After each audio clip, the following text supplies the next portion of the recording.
श्री शिवलाल साहब आश्रम के ये हमारे संत हैं जो बहुत ही कर्मठ और जब से आए हैं आश्रम में बहुत ही अच्छे से सेवा भाव देते हैं। जो भी काम करते हैं बड़ी जिम्मेदारी से करते हैं। इन्हें तुरंत ही मानो इनका प्रमोशन होते चला गया और कोठारी पद इनको मिल गया, क्योंकि कोठार का पूरा जिम्मेदारी से संभालते हैं। कौन संभाल, जैसे एक माँ होती है तो माँ बड़ी जिम्मेदारी से क्या क्या छिपा के रखती है और मेहमान आने के बाद निकाल कर दे देती है। तो वैसे ही इनका स्वभाव है और मिठाई है और कुछ है, कुछ छिपा के रखे रहते हैं और समय आता है निकाल करके मेहमानों को या कोई भक्त आ गए तो उनको दे देते हैं। तो आपके हम सुंदर विचार सुनते हैं। बोलिए सदगुरुदेव की जय। और एक बात और कहेंगे, देखो ये बुढ़ापा में कहते अगर ठान लो तारे गगन के तोड़ सकते हो, अगर तुम ठान लो तूफान का पथ मोड़ सकते हो, अगर तुम ठान लो तो विश्व के इतिहास में अध्याय भी तुम जोड़ सकते हो।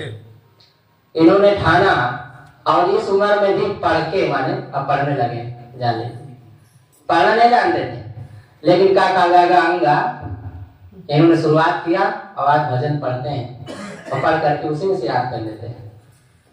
कोशिश जारी है, अगर जारी रहा तो आगे भी बढ़ेंगे और बढ़ ही रहे हैं। कहानी की बात नहीं, संत गुरु का ऐसा कृपा होती है उनके चरण में बस पड़े रहो, बनत बनत बन जाए पड़ा रहे संत के द्वारे। अगर इस भावना से हम संतों के बीच में रहते हैं तो हमारा घाटा नहीं होता है, बल्कि रोज का रोज मुनाफा ही मुनाफा होता है। तो आपके सुंदर विचार सुनते हैं। बोलो सदगुरुदेव की जय। साहिब बोलिए सदगुरुदेव की जय। परम पूज्य गुरुदेव जी, मुद्ध मंगल में संत समाज,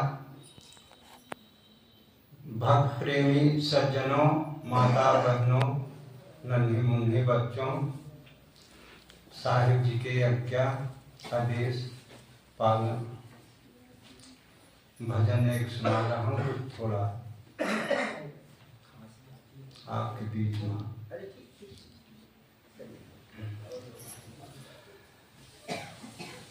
गुरुमूर्ति गति चंद्रमा, सेवक नयन चकोर, अष्टपहर निरखति रहूं गुरुमूर्ति की ओर।